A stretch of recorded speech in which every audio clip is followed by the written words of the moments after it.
Message, உங்களுடைய மெசேஜுக்கு உங்கள் நண்பர் ரிப்ளை பண்ணலை அப்படின்னா அந்த பொண்ணு என்ன சொன்னா அப்படின்னா, நான் கோவப்படுவேன். ஏன் ரிப்ளை பண்ணலை, அதை பார்த்துட்டும் எனக்கு ரிப்ளை பண்ணலை, எனக்கு ப்ளூடூத் விழுந்துட்டு வாட்ஸ்அப்பில், ஆனால் எனக்கு ரிப்ளை பண்ணலை, பார்த்துட்டும் ரிப்ளை பண்ணலை அப்படின்னா எனக்கு கோவம் வரும். அப்போ இங்கே நாம எமோஷ்னலாக யோசிக்கிறோம்.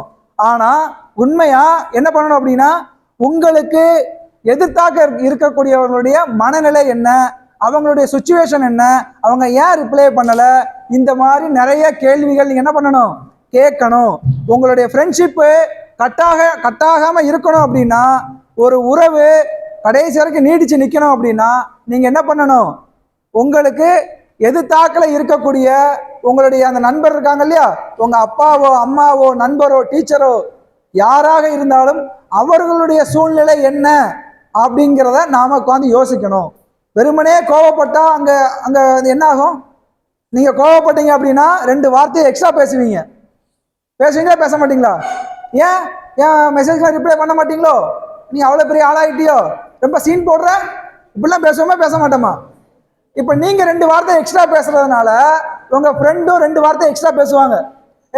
அப்படிதான், எனக்கு முடியலை, நான் தூங்கிட்டேன், நான் பார்த்துட்டு வேற ஒரு வேலை வந்துருச்சு, சம்திங் ஏதோ ஒரு விஷயம் சொல்லுவாங்கல்ல.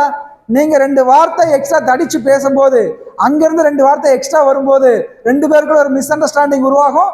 அந்த மிஸ் அண்டர்ஸ்டாண்டிங் என்ன ஆகும், உங்களுக்குள்ள ஒரு மனக்கசப்பை உருவாக்கும். நல்ல நட்பு அந்த இடத்துல மன முறிவுல போய் நிற்கும். கரெக்டா இல்லையா? அப்போ இனிமேல் இதை ஃபாலோ பண்ணலாமா? எதிர்த்தாக்கில் இருக்கிறவங்களுடைய சூழ்நிலைகளை புரிந்து கொள்ளக்கூடிய மனநிலைக்குள் நாம தயாரா இருக்கணும். ஓகேவா? அடுத்து தம்பிக்கு என்ன வந்துச்சு? ஒரு பொருளை தொலைச்சிட்டோம், அதை நம்ம தேடுறோம். இப்போ நான் அவசரமா இந்த ஸ்கூலுக்கு வரணும். இப்போ சார் இருக்காங்க, சார் அவசரமா ஸ்கூலுக்கு வரணும் அப்படின்னு நினைக்கும் போது பைக் சாவியை மிஸ் பண்ணிட்டாங்க, தொலைச்சிட்டாங்க. வீடு ஃபுல்லா தேடுறாங்க, கிடைக்கல. அப்ப என்ன ஆகும் சார்? என்ன ஆகும்? டென்ஷன் ஆகும். எல்லாருக்குமே டென்ஷன் ஆகும். நம்ம வச்ச பொருள் வச்ச இடத்துல இல்லைன்னா டென்ஷன் ஆகும். உடனே நம்ம என்ன பண்ணுவோம், பையன்கிட்டயோ ஒய்ஃப் கிட்டயோ போய் சண்டை போடுவோம், கோவப்படுவோம். நான் இந்த சாவியை இந்த இதில் தான் தொங்க விட்டுருந்தேன், சாவியை காணும். ஆனால் உடனே நான் வச்ச இடத்துல வச்ச பொருள் இருக்க மாட்டேங்கி, என்னதான் வீட்டில் வேலை வாக்கியா கேட்போமா கேட்க மாட்டோமா? நம்ம புக்கு ஒரு இடத்துல வச்சிருப்போம், திடீர்னு ஒரு பிசிக்ஸ் புக்கு, நாளை காலையில பிசிக்ஸ் சார் அந்த புக்கை கொண்டு வர சொல்றாங்க, ஒரு நோட்ஸ் எடுக்க சொல்றாங்க. அந்த நோட்ஸை எழுதி வச்சிருப்போம், பத்திரமா ஒரு இடத்துல வைக்கணும், பத்திரமா ஒரு இடத்துல வச்சிருப்போம். எங்க சிக்கல் நடக்கும் அப்படின்னா, பத்திரமா வச்ச இடத்த மறந்துடுவோம்.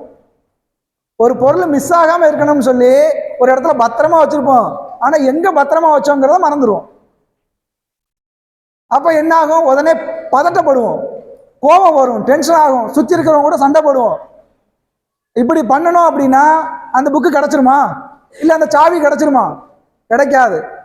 ஒரு நிமிஷம் ரிலாக்ஸா உட்காந்து ஒரு தண்ணியை இனிய குடிச்சிட்டு அமைதியா உட்காந்து, நேற்று சாயங்காலம் வந்தேன், அப்போ இந்த மாதிரி பெல் அடிச்சிச்சு, ஒருத்தர் பேசிக்கிட்டு இருந்தாப்புல, அவர் எனக்கு சாக்லேட் கொடுத்தாரு, அந்த புக்கை எடுத்தேன், வீட்டுக்கு போனேன். அப்படி என்ன ஆகும், மனசு ரீகால் பண்ணும். நேற்று நடந்ததுலேருந்து இன்னைக்கு காலையில் புக்கை எங்கே வச்சேங்கிற வரைக்கும் மனசு ரீகால் பண்ணும். ரீகால் பண்ணதுக்கு அப்புறம் தான் தெரியும் புக்கு எங்கேயும் போயிருக்காது, உங்க கண்ணு முன்னாடி இருக்கும்.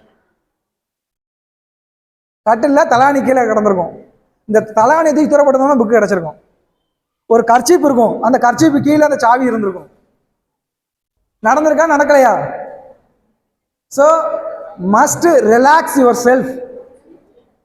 2 ரெஸ்பான்ஸ் பண்ணுங்க, அடுத்து ரெஸ்பான்ஸ் பண்ணுங்க. ஃபர்ஸ்ட் ரிலாக்ஸ் பண்ணுங்க, அடுத்து ரெஸ்பான்ஸ் பண்ணுங்க. அப்பதான் ரிசல்ட் நல்லா இருக்கும்.